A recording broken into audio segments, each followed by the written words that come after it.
Республика амфитеатры ысын мәгънәһендә республиканың ял һәм рухи аҙыҡ биреүсе мәҙәни үҙәгенә әйләнде. Йылда асыҡ һауала ойоштырылған концерттар, ягъни Open Air'ҙар меңдәрсә тамашасын ия. Евразия йөрәге халыҡ-ара сәнғәт фестиваленең дә тап ошо конгресс-холл аҫтындағы майҙанда үткәрелеүе юҡҡа түгел. Ойоштороусылар бай һәм йөкмәткеле программа әҙерләгән.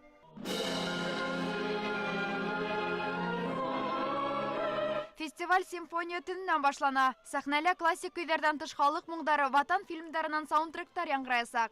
Йәштәр симфония оркестр музыканттары әле репетициялар үткәрә. Быйыл улар ятаған этно төркөмө менән берлектә сығыш яһай. Шулай уҡ хорҙың булыуы ла күләмле сараға йәм өҫтәйәсәк.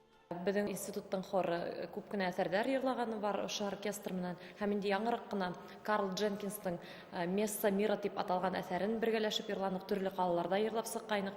Һәм менә ошо әҫәрҙән бер нисә өҙөктө беҙ Open Air'да бит инде симфоник төн ваҡытында күрһәтәсәкбеҙ. Ошонда институттың хоры йырлаясаҡ һәм хорға ҡушылып бер нисә мәктәптәрҙән балалар хоры ла ҡушылып йырлай. Фестивальдың икенсе көнө тулыһынса Рәсәй киноһы йылына арналһа, артабан эстафета ҡурайсыларға тапшырыла. Өфөлә милли ҡоралда уйнаусыларҙың 4-нсе съезы үтәсәк. Сара шулай уҡ амфитеатрда ҙур концерт менән тамамлана. Йәштәр араһында ҡурай популярлаштырыһа, һуңынан улар менә беҙҙең Өфө сәнғәт училищеларына, музыкаль мәктәптәргә, институт дискурсларға килерҙәр һәм унда уже ҡурайҙы бөтөн яҡлап өйрәнерләр дигән ышаныстамын.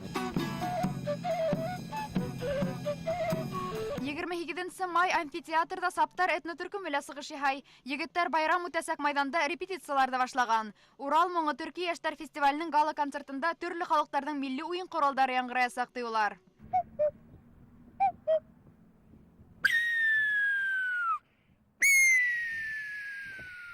Саптарҙар хайранда уйнап, барыһын да хайран ҡалдырырға уйлай. Бынан тыш Өфөлә этно төндөң ойошторолоуы ла йыр-моң һөйөүселәрҙе арттырыр тигән өмөттә йәштәр.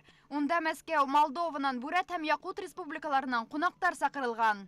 Беҙ нимә менән айырылабыҙ? Беренсенән беҙ иң йәштәре бөтөн группалар араһында. Һәм беҙ шул үҙебеҙҙең дәртебеҙ менән алырбыҙ тип уйлайбыҙ. Республиканың милли музейы ла халыҡ-ара фестивалгә әҙерләнә. Унда башҡорт милли кейемдәре күргәҙмәһе эшләйәсәк. Экспонаттар Нестеров исемендәге музейҙан да килтереләсәк. Беҙҙә күп һанлы халыҡтар йәшәй. Күп төрлө милләт, күп төрлө культуралар, мәҙәниәт осрашҡан. Һәм менә ошо мәҙәниәттәрҙе берләштергән халыҡтың исеме башҡорт халҡы. Шуның өсөн беҙ ошо Евразия йөрәге байрамында ысын йөрәкте башҡортто күрһәтергә тейешбеҙ. Әлегә интернет селтәрендә «Мин башҡорт кейемендә селфи» конкурсы бара. Унда ҡатнашыусылар көндән-көн арта ғына. Кесеһе лә, олоһо ла үҙҙәренең фотоһүрәттәрен ебәреп 28 майда Салауат Юлаев майҙанында үтәсәк милли кейем байрамына килергә вәғәҙәләй. Евразия йөрәге халыҡ-ара фестивале иртәгәһенә гала концерт менән тамамлана. Гөлназ Хайбуллина, Роберт Дәүләтбирҙин, Башҡортостан юлдаш телевидениеһы.